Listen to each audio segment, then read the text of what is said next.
ನಿಜಕ್ಕೂ ಹೌದು. ಈಗ ಹುಡುಗಿಯನ್ನ ಅಥವಾ ಹುಡುಗನನ್ನ ಯಾರಾದರೂ ಮನೆಯವ್ರು ಬಂದು ಮದುವೆ ಮಾಡ್ಕೊಳ್ಳೋ ವಿಚಾರದಲ್ಲಿ ಮಾತುಕತೆ ತನಕ ಹೋಗಿರುವಂಥ ವಿಚಾರಗಳು ಮಂಟಪ ತನಕ ಹೋಗಿ ಅಲ್ಲಿ ಕೂಡ ಮದುವೆಯನ್ನು ನಿಲ್ಲಿಸಿದ್ದುಂಟು. ಇದು ಯಾಕೆ ಮುಂಚೆನೆ ಗೊತ್ತಾಗೋದಿಲ್ಲ? ಅಥವಾ ಎಲ್ಲರೂ ಜಾತಕ ನೋಡಿ ಎಲ್ಲರೂ ಈ ಥರದ್ದು ಎಲ್ಲ ಶಾಸ್ತ್ರಗಳನ್ನು ಮಾಡಿನೇ ಮದುವೆ ಮಾಡ್ತಿರ್ತಾರೆ, ಆದರೂ ಕೂಡ ಈ ಥರ ಒಂದು ದುರ್ಘಟನೆ ನಡೆಯುತ್ತೆ ನಮ್ಮ ಒಂದು ಮನೆಯಲ್ಲಿ ಶುಭ ಸಮಾರಂಭದಲ್ಲಿ, ಮದುವೆ ಅರ್ಧಕ್ಕೆ ನಿಂತೋಗುತ್ತೆ ಅನ್ನುವಂಥದ್ದು ಗೊತ್ತೇ ಆಗಲ್ಲ ಗುರುಗಳೇ, ಯಾಕೆ? ಅದೇ, ಇದು ಮನುಷ್ಯನ ಕಲ್ಪನೆಗೆ ಮೀರಿದಂಥ ಒಂದು ದೈವ ಅನ್ನೋ ಒಂದು ಶಕ್ತಿ ಇದೆ. ಅದು ಅವನ ಪೂರ್ವ ಪುಣ್ಯ ಅಥವಾ ಸಂಸ್ಕಾರದಿಂದ ಆ ಥರ ಮಾಡುತ್ತೆ.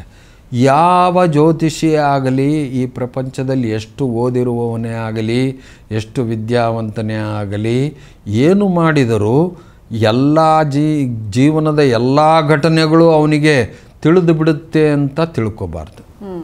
ಅದನ್ನು ಮಾಡೋಕ್ಕೆ ಸಾಧ್ಯ ಇಲ್ಲ. ಅದು ಮನುಷ್ಯನ ಬುದ್ಧಿಗೆ ಮೀರಿದ್ದು. ಖಂಡಿತ. ಇದನ್ನು ಈ ಜ್ಯೋತಿಷ್ಯ ಶಾಸ್ತ್ರನ ಕೇವಲ ಓದಿ ತರ್ಕಸಮ್ಮಿತವಾಗಿ ಕಲಿತ್ಕೊಂಡು ಗುರುವಿನಿಂದ ಉಪದಿಷ್ಟವಾದಂಥ ಒಂದು ಮಾರ್ಗದಲ್ಲಿ ಹೋಗ್ತಾ ಇರ್ತೀವಲ್ಲ, ನಾವು ಹೇಳುವ ಸತ್ಯಗಳು ಯಾವಾಗಲೂ ಅರ್ಧ ಸತ್ಯಗಳೇ ಆಗಿರ್ತದೆ ಅನ್ನೋದು ತುಂಬ ನಾವು ಮುಖ್ಯವಾಗಿ ಗಮನಿಸಬೇಕು. ನನಗೆಲ್ಲ ಗೊತ್ತಿದೆ, ನಾನು ಎಲ್ಲ ಹೇಳ್ಬಿಡ್ತೀನಿ, ಖಂಡಿತ ಸಾಧ್ಯ ಇಲ್ಲ.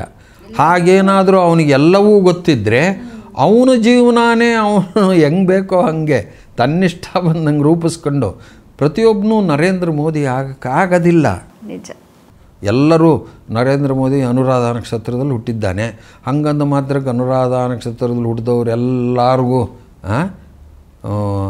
BS ಯಡಿಯೂರಪ್ಪನವರು ಅನುರಾಧ ನಕ್ಷತ್ರ, ಸಿದ್ದರಾಮಯ್ಯನವರು ಅನುರಾಧ ಅಂತಾರೆ. ಇವರು ಹೀಗೆಲ್ಲ ಇರೋದ್ರಿಂದ ಎಲ್ಲರೂ ಆ ಲೆವೆಲ್ಲಿಗೆ ಹೋಗ್ತಾರೆ ಅಂತ ಹೇಳೋಕ್ಕಾಗಲ್ಲ. ಯಾರು ಜ್ಯೋತಿಷ್ಯ ಓದಿದ ಮಾತ್ರಕ್ಕೆ ತಿಳ್ಕೊಂಡು ಮಾತ್ರಕ್ಕೆ ಆಮೂಲಾಗ್ರ ಕೊನೆಯಿಂದ ತುದಿ ತನಕ ನಾನೆಲ್ಲ ವಿಶ್ಲೇಷಣೆ ಮಾಡ್ತೀನಿ ಅನ್ನೋಕ್ಕೆ ಘಟನೆಗಳನ್ನ ಸಾಧ್ಯ ಇರೋದಿಲ್ಲ. ಈ ಎಲ್ಲ ಕಾರಣದಿಂದ ಅವನಿಗೆ ಒಂದು ಲಿಮಿಟೆಡ್ ನಾಲೆಡ್ಜ್ ಇರುತ್ತೆ. ಅವನೇನು ಹೇಳ್ಬೋದು ಅಂದರೆ, ಯಾಕೋ ಮದುವೆಯಲ್ಲಿ ಕೆಲವು ವಿಘ್ನಗಳು ಬರೋ ಸಾಧ್ಯತೆ ಕಾಣಿಸ್ತದೆ ಕುಂಡ್ಲಿಲಿ, ಆದ್ದರಿಂದ ಶ್ರೀಪೂಜನ ಶಾಂತಿ ಗಣಪತಿಯ ಪೂಜೆಯನ್ನು ನೀವು ಮುಂಚೆ ಮಾಡಿ ಆಮೇಲೆ ವಿವಾಹ ಪ್ರಕ್ರಿಯೆ ಆರಂಭ ಮಾಡ್ರಪ್ಪ. ಹಂಗೆ ಮಾಡಿದಾಗ ನಿಮಗೆ ಏನೋ ಕೆಲವು ಅನುಕೂಲಗಳು ಉಂಟಾಗ್ತವೆ ಅಂತ ಒಂದು ಜ್ಯೋತಿಷಿಕವಾದ ಪರಿಹಾರನ ಸೂಚನೆ ಮಾಡ್ಬೋದು ಮುಂಚೆನೇ. ಕೆಲವು ಸರ್ತಿ ತಾಳಿ ಕಟ್ಟಕ್ಕೆ ಮುಂಚೆ ಮದುವೆಯು ಭಗ್ನವಾಗಿರುವುದು ಉಂಟು. ಅಂದರೆ ಮುಹೂರ್ತಾದಿಗಳು ನೋಡಿ ಫಿಕ್ಸಪ್ಪು ಎಲ್ಲ ಮಾಡಿದ ಮೇಲೂ. ಅದು ಯಾಕೆ ಅಂದರೆ ಅಂಥ ದುಷ್ಟಯೋಗವನ್ನು ಅನುಭವಿಸ್ತಕ್ಕಂಥ ಒಂದು ಪೂರ್ವಜನ್ಮದ ಪಾಪ ಅವನಲ್ಲಿ ಉಂಟಾಗಿರುತ್ತೆ. ಅವನ ಪಾಪ ಪುಣ್ಯಗಳ ಸಮಗ್ರ ಚಿತ್ರಣ ಏನು ಜ್ಯೋತಿಷಿಗೆ ಬಂದಿರಲ್ಲ. ಆದ್ದರಿಂದ ತುದೀಲಿ ಹಿಂಗಾಗಿಬಿಡುತ್ತೆ ಅಂತ ಹೇಳೋಕ್ಕಾಗಲ್ಲ. ಕೆಲವು ಸರ್ತಿ ಗೆಸ್ ಮಾಡಿ ಹೇಳ್ತಾರೆ. ಓಕೆ, ಕೆಲವೊಂದು ವ್ಯತ್ಯಾಸಗಳನ್ನು ನಾವು ಗಮನಿಸಿದಾಗ ಒಂದು ಮನೆಯಲ್ಲಿ ಎಲ್ಲ ಸರಿ ಸಮಾನಾಗಿ ಎಲ್ಲ ರೀತಿಯಾದಂಥ ಕಾರ್ಯಗಳು ಆ ವಯಸ್ಸಿಗೆ ಏನೇನು ಬೇಕೋ, ವಿದ್ಯೆ ಇರ್ಬೋದು, ಉದ್ಯೋಗ ಇರ್ಬೋದು, ಮದುವೆ ಇರ್ಬೋದು, ಸಂತಾನ ಇರ್ಬೋದು, ಹಣಕಾಸಿನ ಅಭಿವೃದ್ಧಿ ಆಗಿರ್ಬೋದು, ಈ ಗ್ರೋತ್ ಬೆಳೀತಾ ಇರುತ್ತೆ. ಇನ್ನೊಂದು ಕುಟುಂಬದಲ್ಲಿ ತುಂಬ ಸಮಸ್ಯೆಗಳು, ಎಲ್ಲದರಲ್ಲೂ ಅವ್ರಿಗೆ ವಿದ್ಯೆ ಓದೋದಕ್ಕೆ ಕಷ್ಟ ಆಗುತ್ತೆ, ಎಜುಕೇಷನ್ ಸರಿಯಾಗಿ ಸಿಕ್ಕೋದಿಲ್ಲ, ಮತ್ತು ಮದುವೆ ಆಗೋದಕ್ಕೆ ಹುಡುಗಿ ಸಿಕ್ಕಲ್ಲ, ಉದ್ಯೋಗ ಸಿಕ್ಕಲ್ಲ, ಹೀಗೆ ಹಣಕಾಸಿನ ಸಮಸ್ಯೆಗಳು ಜಾಸ್ತಿ ಆಗ್ತಾನೆ ಹೋಗ್ತಿರುತ್ತೆ. ಇವತ್ತಿನ ಕಾಲಮಟ್ಟದಲ್ಲಿ ನಾವು ಬೇರೆಯವ್ರನ್ನ ನೋಡಿಕೊಂಡು ಸದಾ ನೊಂದ್ಕೊಳ್ತಾನೆ ಇರ್ತೀವಿ. ಅವರಿಗೆ ಮದುವೆ ಆಯಿತು, ಅವರಿಗೆ ಉದ್ಯೋಗ ಸಿಕ್ತು, ಅವರಿಗೆ ಅಭಿವೃದ್ಧಿ ಆಯಿತು, ನಮಗಾಗ್ತಿಲ್ಲ ಅಂಥೇಳಿ. ಸೊ ಈ ಥರ ಯಾವ ಕಾರಣಕ್ಕಾಗುತ್ತೆ? ಇದು ಅವರ ಕರ್ಮ ಫಲದಿಂದ ಉಂಟಾಗ್ತದೆ. ನೀವು ಹೇಳಿದ ಸರಿ. ಯಾವಾಗ ಅನುಕೂಲಗಳು ಒದಗಕ್ಕೆ ಸ್ಟಾರ್ಟ್ ಆಗ್ತವೆ, ಪ್ರಾರಬ್ಧ ಕರ್ಮ ಅನ್ನೋದೊಂದಿರುತ್ತೆ, ಅದು ಫಲ ಕೊಡೋಕ್ಕೆ ಶುರು ಆಗಿರುತ್ತೆ. ಆ ಫಲ ಕೊಡೋದನ್ನು ಅದು ತಾನು ಪೂರ್ತಿ ಕೊಡೋದು ಪೂರ್ತಿ ಮುಗಿದು ಹೋಗೋ ತನಕ, ಎಕ್ಸಾಸ್ಟ್ ಆಗೋ ತನಕ ನಿಲ್ಲಿಸಲ್ಲ ಅದು ಏನಾಗುತ್ತೆ, ಇವನಿಗೆ ಒಳ್ಳೆ ವಿದ್ಯಾಭ್ಯಾಸ ಕೊಡಿಸುತ್ತೆ, ಒಳ್ಳೆ ಹೆಂಡತಿನ ಕೊಡಿಸುತ್ತೆ, ಒಳ್ಳೆ ಕಾರು ಬಂಗ್ಲೆ ಎಲ್ಲದೂ ಕೊಡಿಸುತ್ತೆ, ದುಡ್ಡು ಕೊಡಿಸುತ್ತೆ. ಆದರೆ ಅದಕ್ಕೊಂದು ಅಂತ್ಯ ಅಂತಿದೆ. ಆ ಪ್ರಾರಬ್ಧ ಕರ್ಮ ಮುಗಿದ ಕೂಡಲೇ ಆ ಒಳ್ಳೆಯ ಅನುಕೂಲಗಳೆಲ್ಲ ಸ್ಟಾಪ್ ಆಗುತ್ತೆ. ಬೇರೆ ಕರ್ಮಫಲ.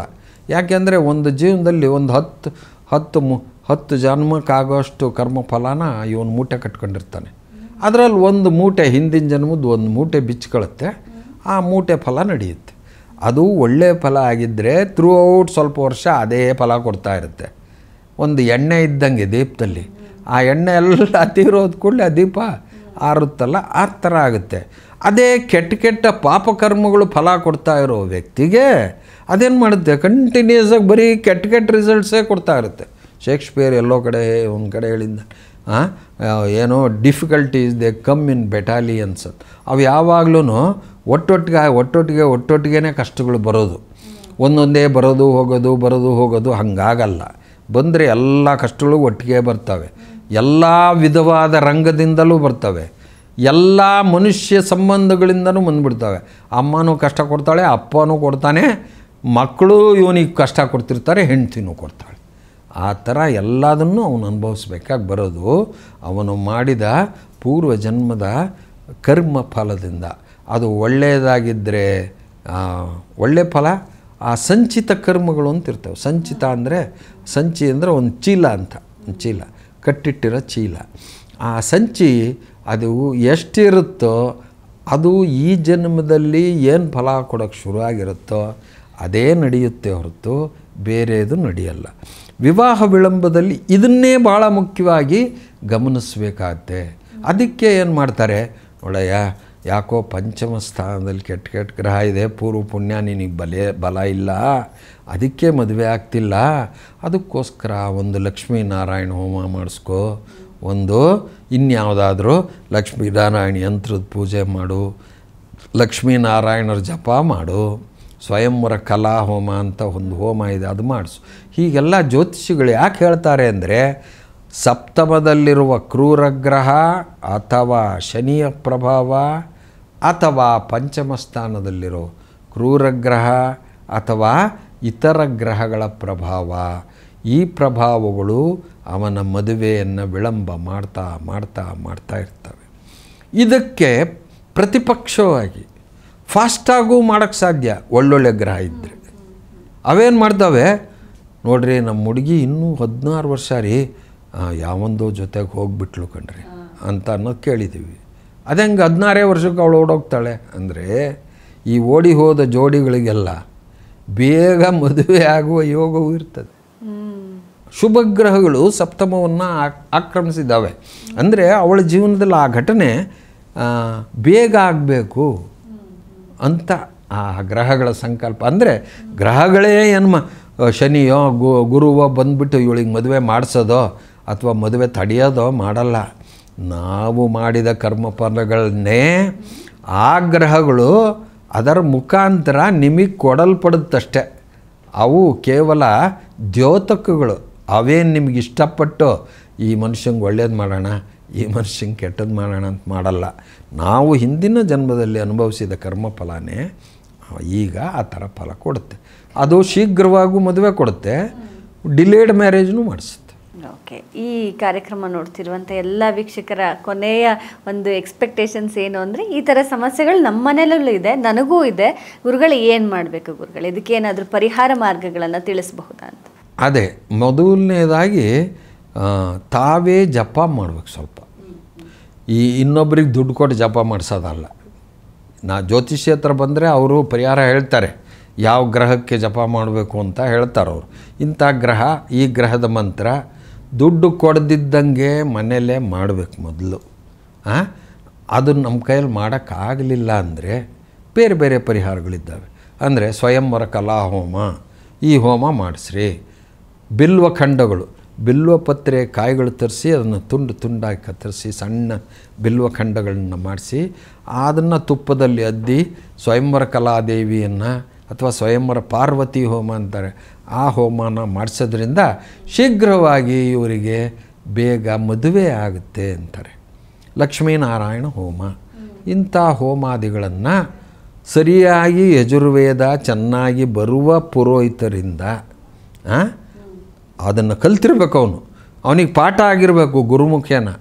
ಅಂಥ ವ್ಯಕ್ತಿಯಿಂದ ಮಾಡಿಸಿದರೆ ಖಂಡಿತವಾಗಿಯೂ ಇವರಿಗೆ ಬೇಗ ಮದುವೆ ಭಾಗ್ಯ ಪ್ರಾಪ್ತಿಯ. ಓಕೆ, ಮದುವೆ ವಿಚಾರದಲ್ಲಿ ಮೊದಲು ತಂದೆ ತಾಯಿಗಳು ಯಾವ ಥರ ಯೋಚನೆಗಳನ್ನು ಇಟ್ಕೊಂಡಿರಬೇಕು, ಮದುವೆ ಆಗುವಂಥವರ ಮನಸ್ಥಿತಿ ಹೇಗಿರಬೇಕು ಅನ್ನೋದ್ರ ಬಗ್ಗೆ ಒಂದಷ್ಟು ಮಾಹಿತಿ ತಿಳಿಸಿ. ಮದುವೆ ಮಾಡುವಾಗ ತಂದೆ ತಾಯಿಗಳು ಆದಷ್ಟು ಯೋಗ್ಯ ವರನಿಗೆ ಕೊಟ್ಟು ಮದುವೆ ಮಾಡಬೇಕು. ಯೋಗ್ಯ ವರ ಅಂದರೆ ರೂಪ, ಗುಣ ಇತ್ಯಾದಿಗಳಲ್ಲಿ ಸ್ವಲ್ಪ ಮಟ್ಟಿಗೆ ಎಲ್ಡರ್ಲಿ ಆಗಿರಬೇಕು ಅವನು. ಹುಡುಗಿಗಿನ್ನ UVSC ಅಂತ ಶಾಸ್ತ್ರದಲ್ಲಿ ಬರೆದಿದೆ. ಹುಡುಗಿನ ಹುಡುಕ್ಬೇಕಾದ್ರೆ ನಿನಗಿಂತ ಕಡಿಮೆಯ ವಯಸ್ಸಿನ ಹುಡುಗಿಯನ್ನು ಹುಡುಕು ಅಂತ ಅದರಲ್ಲಿ ಬರೆದಿದೆ. ಹೀಗೆ ಮಾತಾಡಿದರೆ ಅಯ್ಯೋ ಗಾಂಧೀಜಿಗೆ ಹಂಗಾಗಿತ್ತು, ಕಸ್ತೂರಿಬಾ ಅವನಿಗಿನ್ನ ದೊಡ್ಡವರು ಇದ್ದರು, ಅಯ್ಯೋ ಆಗಿಲ್ವೇನ್ರಿ ಗುರುಗಳೇ, ಈ ಥರ ಉಡಾಫೆ ಉತ್ತರಗಳನ್ನ ದಯವಿಟ್ಟು ಹೇಳಕೂಡ್ದು. ಶಾಸ್ತ್ರದಲ್ಲಿ ಅವನ ವಯಸ್ಸಿಗಿಂತಲೂ ಹೆಣ್ಣಿನ ವಯಸ್ಸು ಕಡಿಮೆ ಇರಬೇಕು ಅಂತ ಬರೆದಿದೆ. ನೀವು ಸ್ಟ್ರಿಕ್ಟಾಗಿ ಅದನ್ನು ಪಾಲಿಸಬೇಕು. ಆ ಥರ ಸಣ್ಣ ವಯಸ್ಸಿನ ಹುಡುಗಿಯನ್ನು ಹುಡುಕೋಬೇಕು. ಜಾತಿಗೆ ಅಷ್ಟಾಗಿ ಪ್ರಾಧಾನ್ಯ ಕೊಡಬಾರ್ದು. ಇದು ಜ್ಯೋತಿಷಿಯಾಗಿ ನಾನು ಹೇಳ್ತಕ್ಕಂಥ ಮಾತಲ್ಲ.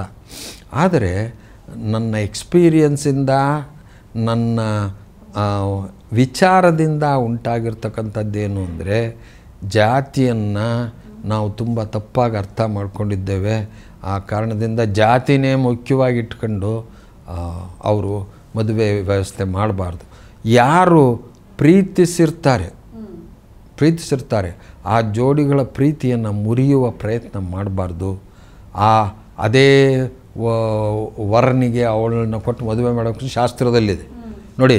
ಯಸ್ಯಾಂ ಮನಸ್ಸಮಾಸಕ್ತಂ ತಾಮೇವ ವಿವಾಹೇದ್ಬುಧ. ಇದು ನಾನು ಹೇಳ್ತಿರೋದಲ್ಲ. ವಿವಾಹ ವೃಂದಾವನ, ಬೃಹದ್ದೈವಜ್ಞರಂಜನೇಯ, ಆಮೇಲೆ ಜ್ಯೋತಿಷ್ಯ ಕಲ್ಪದ್ರುಮ, ದೊಡ್ಡ ದೊಡ್ಡ ಜ್ಯೋತಿಷ್ಯ ಗ್ರಂಥದಲ್ಲಿ ಬರೆದಿರೋದನ್ನು ನಾನು ನಿಮಗೆ ಹೇಳ್ತಿರೋದು. ಋಷಿಯೇ ಬರೆದಿದ್ದಾನೆ. ಯಸ್ಯಾಂ ಮನಸ್ಸಮಾಸಕ್ತಂ ತಾಮೇವ ವಿವಾಹೇದ್ಬುಧ ಸರ್ವಾನುಗುಣಭಂಗೇಪಿ ಮನೋನುಗುಣತಾಧಿಕ. ಮನೋಕೂಟ, ಅವಳ ಮನಸ್ಸು ಇವನ ಮನಸ್ಸು ಸೇರಿದೆ ಅಂದರೆ 36 ಗುಣಗಳು ಬಂದಾಗೆ ಕಣಪ್ಪ. ಅಂಥದಕ್ಕೆ ಮದುವೆ ಆ ಹುಡುಗಿನೇ ತಂದುಕೊಂಡು ಮದುವೆ ಮಾಡ್ಕೋಬೇಕೇ ಹೊರತು ಬೇರೆ ಕನ್ಯನ ಮದುವೆ ಮಾಡಬಾರ್ದು. ಈ ಹುಡುಗ ಯಾರನ್ನ ಇಷ್ಟಪಟ್ಟಿದ್ದಾನೆ ಅವಳನ್ನೇ ಮದುವೆ ಮಾಡಬೇಕು. ಅವಳೇ ಇವನ ಋಣ ಇಟ್ಕೊಂಡು ಹುಟ್ಟಿರೋವಳು ಇತ್ಯಾದಿ ವ್ಯಾಖ್ಯಾನ ಇದೆ.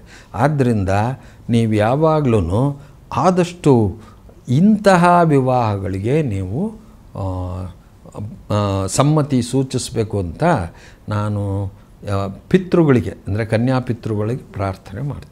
ಖಂಡಿತ ಗುರುಗಳೇ, ನಿಜವಾಗ್ಲೂ ವೇದ ಶಾಸ್ತ್ರಗಳಲ್ಲಿ ಏನೆಲ್ಲ ವಿಚಾರಗಳು ಬರೆದಿದೆ ಅನ್ನೋದನ್ನು ನಿಮ್ಮಂಥ ಖ್ಯಾತ ಗುರುಗಳಿಂದಲೇ ತಿಳ್ಕೊಳ್ಬೇಕಾಗುತ್ತೆ. ಇವತ್ತಿನ ಕಾರ್ಯಕ್ರಮದಲ್ಲಿ ಮದುವೆ ವಿಳಂಬಕ್ಕೆ ಸಂಬಂಧಪಟ್ಟಂಥ ಈಗ ಈ ಪ್ರಸ್ತುತ ಜೀವನದಲ್ಲಿ ಏನು ನಡೀತಿದೆ, ಯಾವ ಥರ ಕಾರಣಕ್ಕೆ ಸಮಸ್ಯೆಗಳನ್ನು ಎದುರಿಸ್ತೀರಾ, ಪರಿಹಾರ ಅನ್ನೋದಾದರೆ ಮನೆಯಲ್ಲೇ ಮೊದಲು ಮಾಡಬೇಕು, ಮನೆಯೇ ಮಂತ್ರಾಲಯ ಅನ್ನೋ ಥರ ಮೊದಲು ಮಾಡಿ ಅನ್ನುವಂಥ ವಿಶೇಷವಾದಂಥ ಕಿವಿ ಮಾತನ್ನು ತಿಳಿಸ್ಕೊಟ್ರಿ.